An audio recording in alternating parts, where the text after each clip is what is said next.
శుభోదయం మిత్రులారా, వార్తా కథనాలపై విశ్లేషణ కార్యక్రమం టీజీటీవీ మార్నింగ్ న్యూస్ కు స్వాగతం. నేను మీ జర్నలిస్ట్ సత్య. ముందుగా రాష్ట్రంలోని ప్రధాన వార్తలను కనుక పరిశీలించినట్టయితే నిన్నటి రోజున హైదరాబాద్ లో మోడీ పర్యటన సందర్భంగా మరి ఇక్కడ బీజేపీ కాంగ్రెస్ల చీకటి ఒప్పందాలు బట్టబయలైనాయి.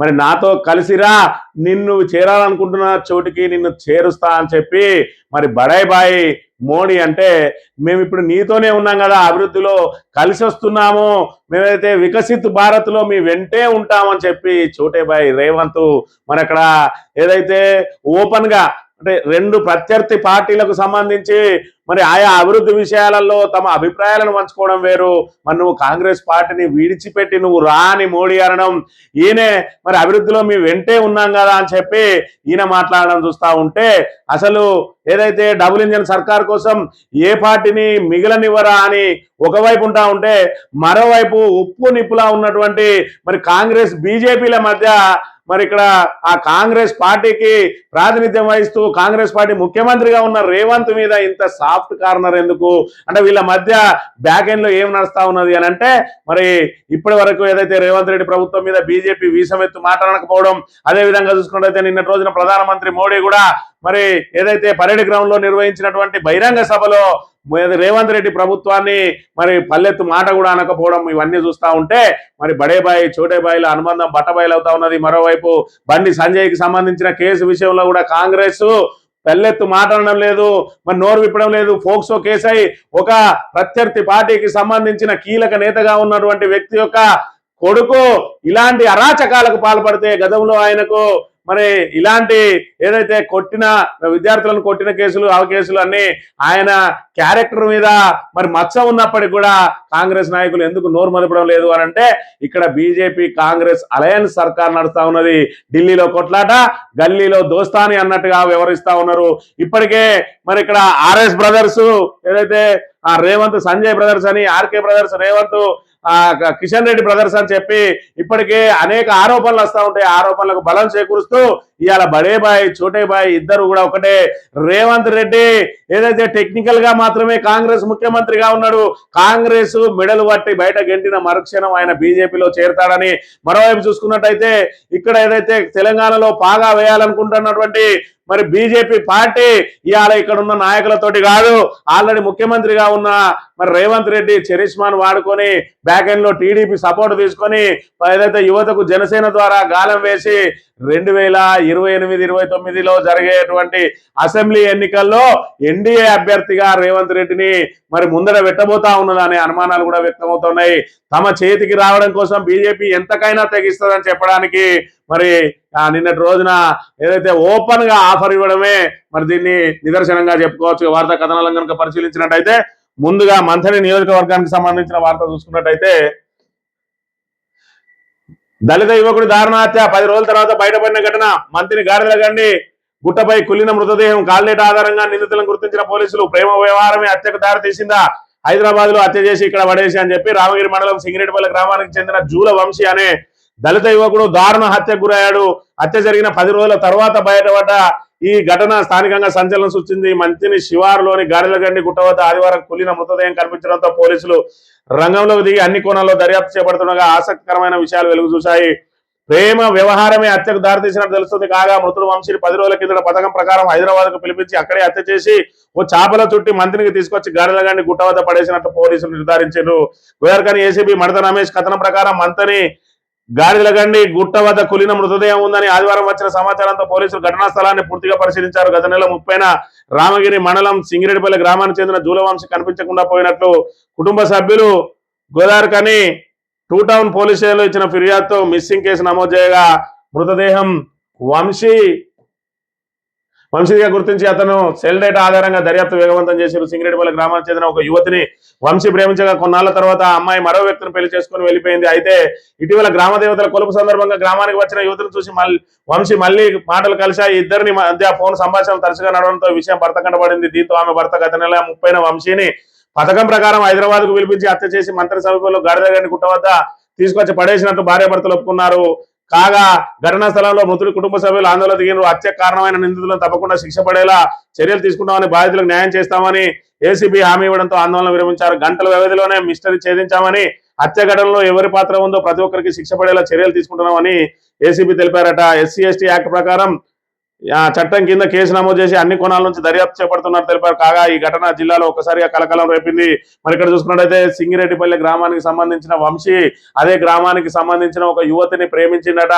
ఆ తర్వాత క్రమంలో వాళ్ళిద్దరి మధ్యలో బ్రేకప్ అయ్యి ఆ అమ్మాయి మరో వ్యక్తిని ప్రేమించడం, ఆమె మరి ఏదైతే ఆ భర్తతోటి ఉద్యోగరీత్యా వాళ్ళ భర్త ఉద్యోగరీత్యా హైదరాబాద్ కు వెళ్ళడం, ఈ మధ్య గ్రామ కొలువు ఏదైతే గ్రామ దేవతల కొలుపు సందర్భంగా ఆ అమ్మాయి తిరిగి రావడం, మళ్ళీ వీళ్ళిద్దరి మధ్యలో మరి ఏదైతే మాటలు కలిసి మళ్ళీ సెల్ ఫోన్ సంభాషణలు ప్రారంభమైనాయట. అది ఆమె భర్త కంటపడడంతో మరి ఏ విధంగానైనా హతమార్చాలని చెప్పి ఆయనను ఆమె ద్వారానే మరి హైదరాబాద్కు పిలిపించి హత్య చేసి మరి ఇక్కడ హత్య చేసిన శవాన్ని అక్కడెక్కడో పడేస్తే ఈ హైదరాబాద్ లో అయితే ఖచ్చితంగా ముందుగా మా మీదకే అనుమానం వస్తుందని చెప్పి ఆ చాకచక్యంగా అతని మృతదేహాన్ని ఒక చాపలో చుట్టేసి గాడులగడ్డి సమీపంలో తీసుకొచ్చి పడేసిండు. అది జరిగింది మే 30వ తేదీన. ఆయన కనబడకుండా పోయింది జరిగింది ఏప్రిల్ 30న, కనబడకుండా పోయింది ఏప్రిల్ 29వ తేదీన. వీళ్ళు ఫిర్యాదు చేసింది మే 1న. మేము గంటల వ్యవధిలోనే ఇక్కడ ఇచ్చిండు,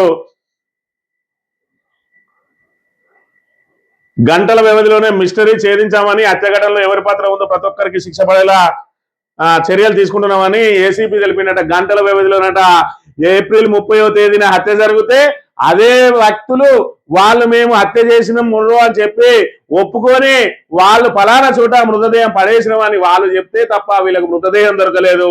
ఈ పోలీసుల పనితీరు ఇంత ఏ విధంగా ఉన్నదో ఇక్కడ మనకు అర్థమైతే ఉన్నది. మే 1వ తేదీన ఫిర్యాదు చేస్తే మే 10వ తేదీ వరకు కూడా ఆయన ఎక్కడ పోయిండు ఆ మిస్సింగ్ ఏదైతే కేసును ఛేదించడానికి వీళ్ళకు 10 రోజుల సమయం పట్టింది. ఈ లోపల ఆ శవం కుళ్ళిపోయింది. మరి ఇదే కాల్ డాటా ఎప్పుడైతే మిస్సింగ్ అయిన తర్వాత ఆయన కాల్ డాటా కదా తీసి కనుక చూసుకున్నట్టయితే లాస్ట్ కాల్ ఎక్కడ పోయింది, ఆయన ఏదైతే సిగ్నల్ కనుక ట్రేస్ చేసినట్టు ఉంటే చివరిగా ఆయన ఫోన్ ఎక్కడ స్విచ్ ఆఫ్ అయిందని చెప్పి గంటల వ్యవధిలోనే ఛేదించే అవకాశం ఉండే.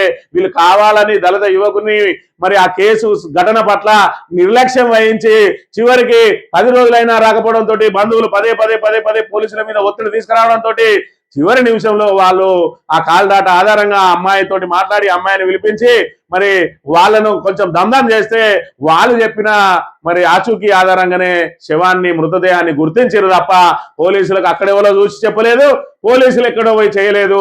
ఇవాళ మంతని నియోజకవర్గంలో పోలీసుల మరి పనితీరు ఏ విధంగా ఉన్నది, వీళ్ళ శాంతి భద్రతలను ఏ విధంగా కాపాడుతా ఉన్నారో మనం చూస్తూనే ఉన్నాం. కరీంనగర్ నడి బొడ్డున మరి ఇక్కడ జ్యువెలరీలో దోపిడీ జరిగితే మరి పోలీసులకు కవర్ లేదు. మరి ఏదో నిన్నటి రోజున ఏదో ఇద్దరు దొరకబట్టినామంటారు, ఇప్పటికీ ఆ కేసును ఛేదించలేదు. బండి సంజయ్ వర్గం ఇవాళ కౌశిక్ రెడ్డి మీద ఒక ఎమ్మెల్యే మీద దాడికి పాల్పడితే మరి ఆ దాడికి పాల్పడుతున్న విషయం ఇంటెలిజెన్స్ కు మరి వాళ్ళ దృష్టికి రాలేదు అని అంటే మరి నిఘా వ్యవస్థ నిద్రపోతుందని చెప్పడానికి దీన్ని నిదర్శనంగా చూడవచ్చు. ఇవాళ కుళ్ళిన రీతిలో మృతదేహాన్ని గుర్తించిండ్రు, అది కూడా వాళ్ళు చెప్తే తప్ప ఈ పోలీసులకు తెలియలేదు. ఇంకా గంటల వ్యవధిలోనే ఛేదించడం అని చెప్తా ఉన్నారు. ఏదైతే ఆయన హత్య గావించబడ్డది ఏప్రిల్ 30వ తేదీన, శవం దొరికింది 10వ తేదీన. 11 రోజులకు దొరికితే గంటల వ్యవధిలోనే ఛేదించడం అని చెప్పి నిస్సిగ్గుగా చెప్తా ఉన్నారు పోలీసులు అనే విషయాన్ని మనం ఇక్కడ గమనించాలి. ఇక్కడ పోలీసింగ్ అంతా కూడా కేవలం ప్రతిపక్షాలను అణచివేయడానికి, ప్రతిపక్షాల గొంతు నొక్కడానికి తప్ప వీళ్ళ పనిని సక్రమంగా చేయడం లేదు అని చెప్పడానికి ఈ ఘటనను మనం నిదర్శనంగా చూడవచ్చు. వార్తా కథనాలను కనుక పరిశీలించినట్టయితే నాతో కలవండి, రేవంత్ కు మోడీ ఓపెన్ ఆపరట. నాతో వచ్చాయి, రాజకీయాలు వద్దని రేవంత్ అన్నారు. రాజకీయాలకు సంబంధం లేని మాట నేను రేవంత్ తో చెప్తున్నా. 10 ఏళ్ల పాలనలో గుజరాత్ కు కేంద్ర ప్రభుత్వం ఎన్ని నిధులు ఇచ్చిందో అంత మీకు ఇవ్వడానికి నేను సిద్ధమే. కానీ అలా చేస్తే ఇప్పుడు మీకు దక్కుతున్నది సగమైపోతుంది. మీరు ఎక్కడికైతే వెళ్ళాలనుకుంటున్నారో అక్కడికి వెళ్ళలేరు. కాబట్టి నాతో కలవడమే మంచిదని ప్రధాని మోడీ అంటే, మీతోనే మేము ప్రధానమంత్రి మోడీ గారు మీతోనే మేము కలిసే ఉన్నాం, దేశం విషయంలో మీతో ఎప్పటికీ కలిసి పనిచేస్తాం. మీరు వికసిత భారత్ 2047 మొదలు పెడితే మిమ్మల్ని అనుసరించి మేము కూడా తెలంగాణ రైజింగ్ 2047 ప్రారంభించినాము అని చెప్పి మరి ఇక్కడ రేవంత్ రెడ్డి చెప్తా ఉన్నాడు. మరి ఇక్కడ ఈయన బడే బాయ్, ఈయన చోటే బాయ్, మరి ఆయన ఏం చెప్తా ఉన్నాడు, మోడీ ప్రభుత్వం ఏదైతే గుజరాత్ లో సీఎం గా ఉన్న రోజున మాకు మన్మోహన్ సింగ్ ఏ విధంగా అయితే మీకు నిధులు ఇచ్చిండో మీరు కూడా మాకు అదే విధంగా నిధులు ఇవ్వండి. ఏదైతే మరి అక్కడ మన్మోహన్ సింగ్ మాకు ఎంత ఇచ్చిండో మేము మీకు అంత ఇస్తే ఇప్పుడు మీకు వస్తున్న దానిలో సగమే వస్తాయి. కాబట్టి మీరు మాతో వచ్చేయండి, మీరు ఎక్కడ చేరాలనుకుంటున్నారో అక్కడ చేరుస్తా. ఎందుకంటే నీ పదవి ఎప్పుడు ఉడుతుందో తెలియకుండా ముల్లా కిరీటాన్ని పెట్టుకొని ఉన్నావు కదా, మరి దాని నుంచి వదిలేసి వచ్చేసేయి. ఇవాళ తెలంగాణలో బీజేపీని మేము ప్రభుత్వాన్ని నెలకొల్పాలనుకుంటున్నాం, నిన్ను ముందర పెట్టి ఆ చేస్తావు, నువ్వు రా అని చెప్పి అడుగుతా ఉన్నాడు. ఏదైతే వీలైనంత మంది కాంగ్రెస్ మనకు సంబంధించిన ఎమ్మెల్యేలను చీల్చుకొని వచ్చేసే అవకాశం నీకున్నది. ఎందుకంటే మరి నువ్వు జై తెలంగాణ అని ఒక్కరోజు కూడా అనని తెలంగాణ ద్రోహిని నిన్ను తీసుకొచ్చి ముఖ్యమంత్రిగా ఏ విధంగా అయితే పెట్టిండ్రో ఆ కాంగ్రెస్ కు బుద్ధి వచ్చే విధంగా నువ్వే వాళ్ళని చీల్చుకొని రా అని పిలుస్తా ఉన్నాడు ఆ మోడీ అనే విషయాన్ని మనం ఇక్కడ అర్థం చేసుకోవాలి. ఇక సంక్షోభంలో దేశమట, డేంజర్ బెల్స్ మోగించిన ప్రధాని, ప్రజలకు దేశభక్తి పరీక్ష, పెట్రోల్ డీజిల్ వినియోగాన్ని గణనీయంగా తగ్గించాలి, అవసరమైతే ఎలక్ట్రిక్ వాహనాలు కొనుగోలు చేయాలని చెప్పి మరి ఇక్కడ కొన్ని సూచనలు చేసి నువ్వు దేశభక్తితోటి మరి ఏదైతే ప్రజలు ఇక్కడ ఆర్థిక సంక్షోభం తీవ్రంగా కాబోతా ఉన్నది, మనము ఇప్పుడు కరోనా లాంటి కష్టకాలాన్ని ఎదుర్కొంటా ఉన్నాం అని చెప్పి దేశ ఆర్థిక పరిస్థితి ఏ విధంగా దిగజారిందో చెప్తా ఉన్నాడు. దానికి చికిత్స నేనైతే ఏం చేయలేను, 15 అంటే మూడోసారి ప్రధానమంత్రిని అయినా 12 ఏళ్ళు అవుతుంది నేను ప్రధానిగా ఉండబట్టి, కానీ ఇప్పుడైతే నేను ఏం చేసే పరిస్థితి లేదు కాబట్టి మీరే చక్కదిద్దుకోవాలని చెప్పి ఆయన కొన్ని సూచనలు చేసిండు. ఏం చేస్తా ఉన్నాడు అంటే పెట్రోల్ డీజిల్ వినియోగాన్ని తగ్గియాలన్నట, అవసరమైతే ఎలక్ట్రికల్ వాహనాలు కొనుక్కోండి, ఏడాది పాటు మీ ఇంట్లో ఏ శుభకార్యం జరిగినా సరే బంగారాన్ని మాత్రం కొనుగోలు చేయకండి అని చెప్తా ఉన్నాడు. విదేశీ టూర్లు, డెస్టినేషన్ వెడ్డింగ్లు వదిలిపెట్టుండంటాడు, సొంత వాహనాలు వదిలి మెట్రోల్లో బస్సుల్లో ప్రయాణించండి అంటున్నాడు, వంట నూనెకాల వాడకాన్ని గణనీయంగా తగ్గించుండంటాడు, యూరియా కొరత ఖచ్చితంగా రాబోతా ఉన్నది, యూరియా మేము సక్రమంగా అందించలేము కాబట్టి మీరు ఎరువుల వాడకాన్ని కుదించుకొని సేంద్రియ ఎరువుల వైపు మొగ్గు చూపుందంటా ఉన్నాడు. వర్క్ ఫ్రమ్ హోమ్, ఆన్లైన్ మీటింగ్లకు ప్రాధాన్యత ఇవ్వాలి, మీరు ఆఫీసులన్నీ మూత పెట్టుకోండి అని చెప్తా ఉన్నాడు. ఇంట్లో అవసరమయ్యే నెలవారీ సరుకుల లిస్టులను చూసి విదేశాల నుంచి ఏమైనా తెచ్చుకుంటున్నామో వాటిని వదిలేయండి, స్వదేశీ వస్తువుల్ని కొనుగోలు చేయండి అని చెప్పి చెప్తా ఉన్న పరిస్థితి. మొత్తంగా ఆయన చెప్పింది ఏంటంటే దుబారా ఆపాలి అని చెప్పి చెప్తా ఉన్న పరిస్థితిని మనం ఇక్కడ చూడాలి. దేశం క్లిష్ట పరిస్థితులలో ఉన్నది. ఇది హైదరాబాద్ వేదికగా ఆదివారం సాయంత్రం ప్రధాని మోడీ దేశ ప్రజలకు ఇచ్చిన సందేశం. ప్రజలు తమ దేశభక్తులు నిరూపించుకునే తరుణం ఆసన్నమైనదని ప్రధాని పిలుపునిచ్చారు. 12 ఏళ్ల పాటు అధికార పీఠంపై ఉన్న మోడీ యుద్ధాలను, అంతర్జాతీయ పరిస్థితులను ప్రస్తావిస్తూ దేశ ఆర్థిక పరిస్థితి అదుపు తప్పిపోతున్నదని చెప్పారు. ఇక ప్రభుత్వం చేయగలిగింది పెద్దగా లేదని చెప్పి ఆయన కొన్ని సూచనలు చేసిండు. మరి కరోనా నాటి సంక్షోభాన్ని గుర్తు చేసిన ప్రధాని అప్పటి పద్ధతులు పాటించాల్సిన పరిస్థితులు వచ్చాయని ప్రకటించారు. యుద్ధ సమయాలను మినహాయిస్తే స్వతంత్ర భారతదేశ చరిత్రలో ఒక ప్రధాని ఇలా బహిరంగ సభలో దేశ ఆర్థిక సంకటాన్ని ప్రస్తావించి పరిష్కార బాధ్యతను ప్రజలపైకి తోసేయడం బహుశా ఇదే మొట్టమొదటిసారి. సంకీర్ణ శకంలో 1989లో విదేశీ మారక ద్రవ్య నిల్వలు అడగంటి 47 టన్నుల బంగారాన్ని కుదువబెట్టాల్సి వచ్చినప్పుడు కూడా ప్రధాని చంద్రశేఖర్ మోడీ లాంటి పిలుపునివ్వలేదట. అప్పుడెప్పుడు 1965లో చైనాతో యుద్ధం, ఓటమి తర్వాత తీవ్ర కరువు, ఆహార పదార్థాల కొరత నెలకొన్న సమయంలో అప్పటి ప్రధాని లాల్ బహదూర్ శాస్త్రి వారానికి ఒక్క పూట భోజనం మానేయండి, ఎందుకంటే ఆహార కొరత తీవ్రంగా ఉన్నది, మరి ఆహారం కోసం కొట్టుకొని చచ్చే పరిస్థితులు వస్తా ఉన్నాయని చెప్పి 1965లో చెప్తే ఇప్పుడు కూడా ఆయనే దాదాపుగా అంతటి కాకుండా అలాంటి ప్రకటన చేసిండు. డీజిల్ వినియోగం తగ్గియండి, పెట్రోల్ వినియోగం తగ్గియండి, ఎలక్ట్రిక్ వాహనాలను వాడుకోండి, మరి వంట నూనెలను తగ్గియండి, మరి బంగారాన్ని కొనుడు మానేయండి. మొత్తంగానైతే ఆర్థిక సంక్షోభం ఎదుర్కొంటా ఉన్నది, ఈ సంక్షోభాన్ని నేను అరికట్టలేను అని చెప్పి చేతులు ఎత్తేసిండు పరిస్థితి మరి మోడీ అనే విషయాన్ని మనం ఇక్కడ గమనించాలి. దానికి తోడు మళ్ళీ ధరల పిడిగట, త్వరలో పెట్రోల్ బాంబు. అందుకే చెప్తా ఉన్నాడు, పెట్రోల్ బాధలు వేయబోతాం, డీజిల్ ధరలు పెంచుతాం, పెట్రోల్ ధరలు పెంచుతాం, నిత్యావసరాల సరుకుల ధరలు పెంచుతాం, ఖచ్చితంగా సంక్షోభం ఏర్పడుతుంది కాబట్టి మీకు మీరే కాపాడుకోవాలి అని చెప్పి చెప్తా ఉన్న పరిస్థితి. ఫోక్సో కేసులో ఎఫ్ఐఆర్ చేసి 3 రోజులు గడిచినా అరెస్టు చేయరా, బండి కొడుకుపై సైబరాబాద్ పోలీసుల విచిత్ర ధోరణి, అమాత్యుల కొడుకుకు సరికొత్త న్యాయం, ఇప్పటికే నిందితుడిని విచారించిన పోలీసులు, బాధితురాలు స్టేట్మెంట్ రికార్డులోనూ ఒత్తిళ్లు, బాలికను బెదిరించేలా పోలీసుల వ్యవహార శైలి, జరిగింది చెప్పడానికి సమయం వైనం, చెప్పింది చాలు త్వరగా ముగించాలని దబాయింపు, వాంగ్మూలం సేకరిస్తుండగానే పైనుంచి ఫోన్లు, రాత్రికి రాత్రే నిందితుడు ఇన్స్టాగ్రామ్ ఖాతా మాయమైందట, భగీరథ్ అందుబాటులో లేడంటూ చేయడంతో నిన్న రోజున మరి ఇక్కడ బీఆర్ఎస్ మహిళా విభాగం అంతా కూడా మరి పేట్ బషీరాబాద్ పోలీస్ స్టేషన్ ను ముట్టడించి ఖచ్చితంగా బాధితురాలకి న్యాయం చేయాలని చెప్పి మరి ఇక్కడ వాళ్ళు పెద్ద ఎత్తున ఆందోళన కార్యక్రమాలు చేపట్టిన 3 రోజులు అవుతుంది, ఇప్పటి వరకు నిందితులను అరెస్ట్ చేయలేదు. బాధితురాలి పట్ల కూడా పోలీసులు మరి ఇక్కడ ఏదైతే నిర్దయగా వ్యవహరించారు అని చెప్పి చెప్పక తప్పదు.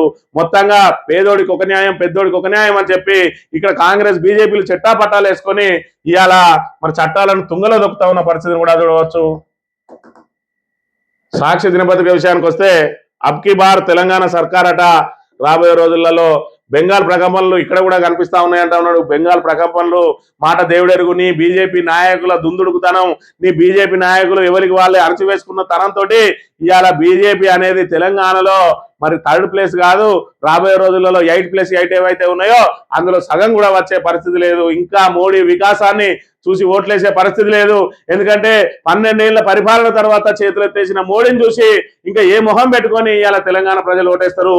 ఇవాళ కేసీఆర్ 10 సంవత్సరాలలో తెలంగాణ ఎకానమీని భారతదేశంలో నెంబర్ 1 గా తీర్చిదిద్దితే ఇవాళ ఇదే భారత్ తెలంగాణ ఆ గ్రోత్ ను అందుకోలేకపోయింది. ఇవాళ పెట్రోల్ వాడడం బంద్ చేయరు, డీజిల్ వాడడం బంద్ చేయరు, అవసరమైతే ఒక పూట తినడం బంద్ చేయరు అనే కాడికి వచ్చింది ఇవాళ ప్రధాని మోడీ పరిస్థితి. మరి మోడీని ఏం చూసి ఓట్లేయాలనో రేపటి రోజున వీళ్ళు తెలంగాణలో చెప్పాలి. రేపటి రోజున కేసీఆర్ ప్రభుత్వం వస్తే తప్ప తెలంగాణకు సుస్థిరత ఉండదు అనే విషయాన్ని కూడా మనం ఇక్కడ గమనించాలి. ఎట్టకేలకు నిన్నటి రోజున విజయ్ ప్రమాణ స్వీకారం చేయడం జరిగింది.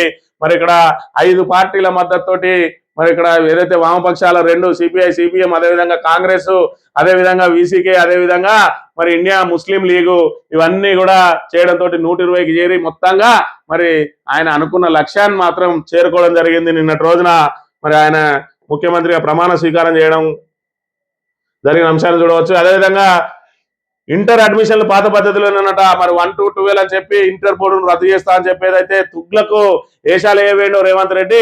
పెద్ద ఎత్తున దాని మీద విమర్శలు రావడంతో మళ్ళీ పాత పద్ధతి అని చెప్పి రేవంత్ రెడ్డి పిఆర్ స్టంట్లు చేయడం, ఏదో ఒక లీక్ని ఇవ్వడం, దాని మీద ప్రజల నుంచి వ్యతిరేకత రావడం, ఆ తర్వాత యూటర్న్ తీసుకోవడం ఇక్కడ మరి నాకు అలవాటు అయిపోయిందనే విషయాన్ని కూడా మనం ఇక్కడ ప్రధానంగా గమనించాలి. మార్కెట్ లో మక్కతికాట, స్థానిక వ్యాపారులు కాదని టెండర్లు బడా సంస్థలకు తక్కువ ధర కట్టబెట్టే యత్నం, అది శరా మామూలే, ఎవరికి ఎక్కడ అందిన కాడికి అక్కడ దోచుకో అన్నట్టుగానే ఉన్నది. కాబట్టి మరి దానిలో ఆశ్చర్యపోవాల్సిన అవసరం అయితే ఏం లేదు. బంగారం కొనొద్దు, పెట్రోల్ డీజిల్ వినియోగాన్ని తగ్గించుకోండి, మెట్రోల్లోనే వెళ్ళండి. మరి మొత్తంగా మరి 12 ఏళ్ల నుంచి మీరేం చేసిందండి? ఇండియా ఎకానమీని ఎందుకు పెంచలేకపోయిందండి? ఆర్థిక సంక్షోభం ఎందుకు వస్తా ఉన్నదండి అంటే ఏదైతే బీజేపీ దగ్గర మరి ఇక్కడ సమాధానం లేదు. దేశం కోసం, ధర్మం కోసం మీరు బీజేపీకి ఓటేయండి, నమో నమో అని మోడీని ఇప్పటి వరకు మరి ఏదైతే విశ్వగురువుగా పరిచయం చేసినటువంటి బీజేపీ ఇవాళ మోడీ 12 ఏళ్ల పరిపాలన తర్వాత ఎందుకు చేతులెత్తేసిందో ఇవాళ బీజేపీ దేశ ప్రజలకు సమాధానం చెప్పాల్సిన అవసరం ఉన్నది. ఇవాళ ప్రాంతీయ పార్టీల ద్వారా మాత్రమే ఆ రాష్ట్రాల హక్కులు కాపాడబడతాయనే విషయాన్ని కూడా మనం ఇక్కడ గమనించాలి.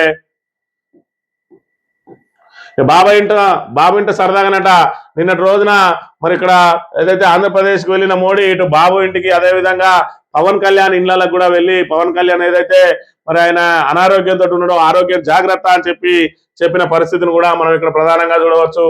సింధు ఆసుపత్రిని ప్రారంభించిన మోడీ హెటరో పార్థసారథికి అభినందనాట.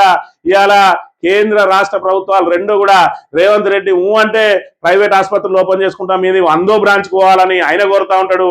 ఇవాళ హెటరో సంస్థకు సంబంధించినటువంటి సింధు ఆసుపత్రిని సాక్షాత్తు ప్రధాని మోడీ ఆవిష్కరించిండు. దీని ద్వారా దేశ ప్రజలకు ఏం ఉపయోగమో చెప్పాలి. ఇవాళ ప్రైవేట్ ని ఎందుకు ప్రోత్సహిస్తా ఉన్నాయి ఈ ప్రభుత్వాలు ఒక్కసారి ఆలోచన చేయాలి.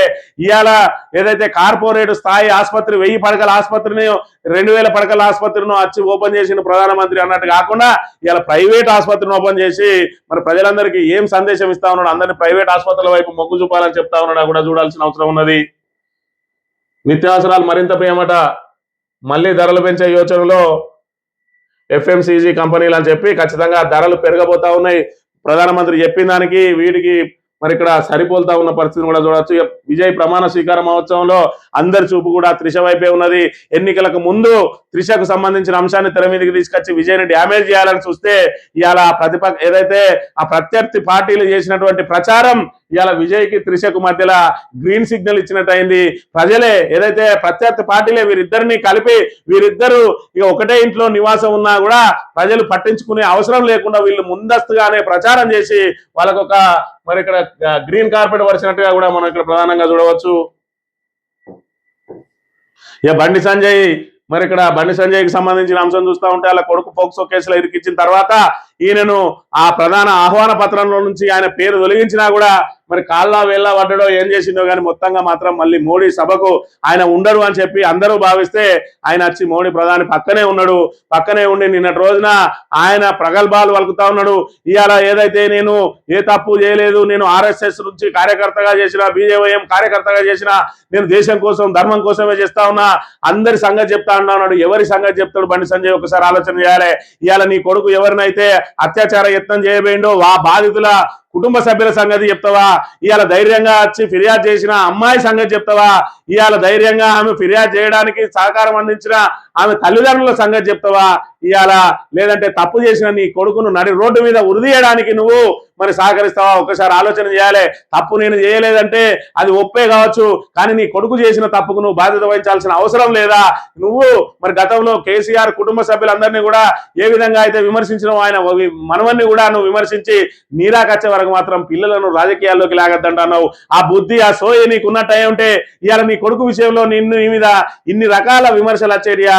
ఇవాళ గద్దె దిగిపో అని చెప్పి మరి నిన్ను నెటిజన్లు అయితే నానా బండబూతులు తిరుగుతా ఉన్నారు. అయినా సిగ్గు లేకుండా ఇంకా నేను దేశం కోసం ధర్మం కోసం అని చెప్పి నిన్న మరి మోడీ కాళ్ళ వేళ్ళవాడి మళ్ళీ పోయి నేను డయాస్ మీద లేకపోతే మొత్తంగా నా రాజకీయ జీవితమే నాశనం అయితే అని చెప్పి మరి ఇక్కడ కాళ్ళు మొక్కి మరి వచ్చినట్టుగా మరి ఇక్కడ అనేక విమర్శలు అయితే వ్యక్తమవుతున్న పరిస్థితి మనం ఇక్కడ చూడాలి.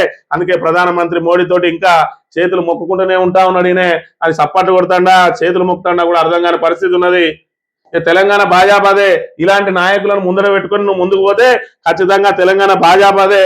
భాజపా అనే పేరు కూడా రాబోయే రోజులలో తెలంగాణలో వినబడకపోవచ్చు. నీ బండి సంజయ్ నీ కిషన్ రెడ్డి చేయబట్టి అనే విషయాన్ని ఇక్కడ గమనించాలి. ప్రజల డబ్బు తాకను, తప్పు చేయను, చేసిన వారిని వదిలిపెట్టను అంటే గడ్డంకాడి కుక్క లెక్క నేను ఇక్కడ కాపలా కాస్తా అని చెప్పి మన నిన్నటి రోజున విజయ్ చెప్తున్న పరిస్థితిని మనం ఇక్కడ ప్రధానంగా గమనించాలి. మొత్తంగా నిన్నటి రోజున ప్రధానమంత్రి పర్యటన ద్వారా దేశ ప్రజలందరికీ హైదరాబాద్ కేంద్రంగా ఏం సందేశం ఇచ్చిండు అని అంటే పూర్తిగా మనం ఆర్థిక సంక్షోభంలో కూరుకుపోయినాం కాబట్టి ఖచ్చితంగా రాబోయే రోజులలో మరి ప్రజలే మన ఎకానమీని కాపాడుకోవాలి. ప్రజలే ఆహారం మరి ఏదైతే మనకు దొరకని పరిస్థితి కూడా రాబోతా ఉన్నది. ఎందుకంటే రేపటి రోజున ఎరువుల కొరత ఉంటుంది. ఎరువుల కొరతతోటి మరి ఇక్కడ మన ఆహార ఉత్పత్తుల కొరత ఏర్పడుతుంది. ఆహార ఉత్పత్తుల కొరతతోటి ఏదైతే మరి ఇక్కడ తినే ఆహార కొరత ఏర్పడుతుంది. దాని ద్వారా మనకు రాబోయే రోజులలో మరి ఆ రోజున లాల్ బహదూర్ శాస్త్రి ఏదైతే చెప్పిండో వారానికి ఒక రోజు భోజనం మానేయండి అని మరి ఇలా ఏదైతే డేంజర్ బెల్స్ మోగించిన హింట్ మనకి ఇచ్చిండు. రాబోయే రోజులలో వారానికి ఒక రోజు భోజనం బంద్ చేయవన్నా బంద్ చేసి చెప్పే అవకాశం ఉంటది. కాబట్టి మోడీ మోడీ అని చెప్పి విశ్వగురుగా పరిచయం చేసినటువంటి ఆ మోడీ జపం చేసే వాళ్ళందరూ ఇప్పుడు ఖచ్చితంగా దేశ ప్రజలకు సమాధానం చెప్పాలి. 12 సంవత్సరాల నీ పరిపాలనలో నీ డిజిటల్ మనీ తోటి నీ జిఎస్టీ తోటి దేశ ఎకానమీని పెంచుతా అని ఇవాళ నోట్ల రద్దుతోటి ఇవన్నీ ఏదైతే సంస్కరణలు తీసుకొచ్చినావో దీని ద్వారా భారతదేశ ప్రజలకు ఏమొరిగింది? 10 సంవత్సరాల కేసీఆర్ పాలనలో తెలంగాణ ఎకానమీ ఆకాశం వైపు దూసుకుపోతా ఉంటే మరి ఇక్కడ దేశ ఎకానమీ పాతాళానికి ఎందుకు చేరుకున్నదో ఒకసారి ఆలోచన చేయాలి. ఇవాళ తెలంగాణ ఎకానమీ పడిపోతుంది అని అంటే దత్తమ్మ ప్రభుత్వం రేవంత్ రెడ్డి ప్రభుత్వం మరి ఇక్కడ అధికారం చేపట్టింది కాబట్టి కేసీఆర్ మరి ఏదైతే విధానాలను కొనసాగించలేక చతికిల పడ్డదంటే దానికి అర్థం ఉన్నది. మూడోసారి ప్రధానమంత్రి అయినటువంటి మరి ప్రధాని మోడీ ఇవాళ దేశ ఎకానమీ ఏదైతే అధపాతాళానికి చేరడానికి ఖచ్చితంగా ఆయననే బాధ్యత వహించాలి. ఇంకా మోడీ జపం చేసే వాళ్ళు ఒకసారి ఆలోచన చేయాలి. 12 సంవత్సరాల తర్వాత ఆర్థిక సంక్షోభం ఏర్పడతా ఉన్నదని చెప్తా ఉన్నాడు అని అంటే అది వాళ్ళ అసమర్థ పాలన కాదా మీరు తెలియజేసుకోవాలి. రేపటి రోజున తెలంగాణకు ఈ ప్రభుత్వం అవసరమా, తెలంగాణలో బీజేపీ అవసరమా కూడా ఒకసారి ఆలోచన చేయాలంటే ఇది ఈ రోజు మార్నింగ్ న్యూస్. రేపు వెళ్తాం. Thank you very much.